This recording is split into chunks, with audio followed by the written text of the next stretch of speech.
Hey, it's John. If you are like most business owners, the first quarter of 2020 was progressing just like any other. Then, bang, a superbug starts terrorizing the whole world. Overnight sporting events are cancelled, and one by one, nations and businesses begin to close their doors. And the past few months have dealt a significant blow to just about every business. Hopefully, you've managed to stabilize your company, but you still might be experiencing the worst of it. Either way, you're probably a different person as a result of this pandemic than you were before. And there's always been this culture of bravado among entrepreneurs, a culture that's celebrated by our peers and reinforced by the media. This unsustainable habits of endless work weeks, or skipping meals and sleep and rest and vacations, and wearing busyness like a badge of honor. But as a group, entrepreneurs are more susceptible to mental health struggles than most others.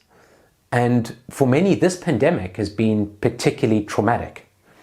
So if your mental health feels a little bit shaky like your business at the moment, or a little bit fragile like your business right now, you may have a potentially once-in-a-lifetime opportunity to just completely reimagine your world and reimagine the things that are of value to you. So as entrepreneurs, we pride ourselves on our ability to recognize opportunities. And I think you've got to make this opportunity count by ditching all of the unhealthy work habits for better relationships with the thrill of being an entrepreneur and sturdy mental health. And as things slowly begin to reopen and you notice that you're changing in outlook, there's three constructive things you can do right now. So the first one is basically to work on your mental health. Over the past few weeks, I've had conversations with a number of different business owners about the effects of lockdown and re-entry into life as normal. And if you're feeling the traumatic effects of the past few months, talk to somebody about it. The soldiers deal with PTSD by talking to a psychotherapist. Speaking to an advisor about how this pandemic has impacted your business can be therapeutic. I'm always here. Reach out and talk to me. Secondly, start thinking about building a more durable business. This crisis has given us the opportunity to reset. A constructive reaction to the crisis is to commit to building a more durable business that can withstand the shocks to the system in the future. And the third thing is that you may want to consider building a more sellable business. Many entrepreneurs, especially those who've been through the brunt of 2008, 2009 financial crisis, are feeling traumatized and don't really know if they have the stomach for another disaster like this pandemic. So as a result, they've decided to start planning their exit more proactively. And you may want to think about this as well. If you find yourself wanting to build either a more durable business or a business that you can think about selling in the future, there are some things that you can do immediately. And I want to share 6 of them with you. So the first thing you can do is basically to focus on your products and services. And where you have a point of differentiation from the rest of the market, kind of focus on that and how you can really differentiate.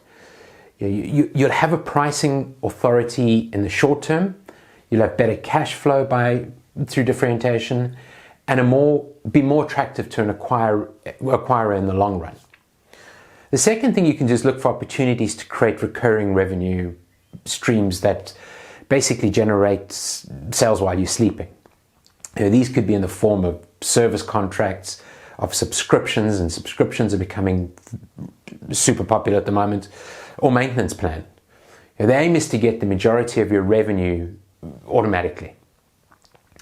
Third, think about de-risking your business, ensuring that you're not too reliant on a single customer, on a single employee, or a single supplier. This pandemic has taught us anything. It's the danger of over-reliance on a single customer. Fourth, create an employee handbook and systematize your processes to lessen the dependence on key employees and in fact on yourself. So that you're not there having to call the shots all the time. Number 5, clean up your admin, clean up your bookkeeping, clean up your accounting. You can go out and hire a part-time financial director, a virtual assistant, but get that whole admin side cleaned up. And finally, number 6, find ways to generate as much cash as you can from customers up front and just create a positive cash flow cycle. So I hope those help. If you're like a lot of the owners that I work with, your business is a part of who you are. And when that gets threatened, it's natural to feel traumatized. However, if you can redirect that energy into building a more durable, sellable business, you may never have to experience something like we've just been through again. Hope it helps. Have an excellent week.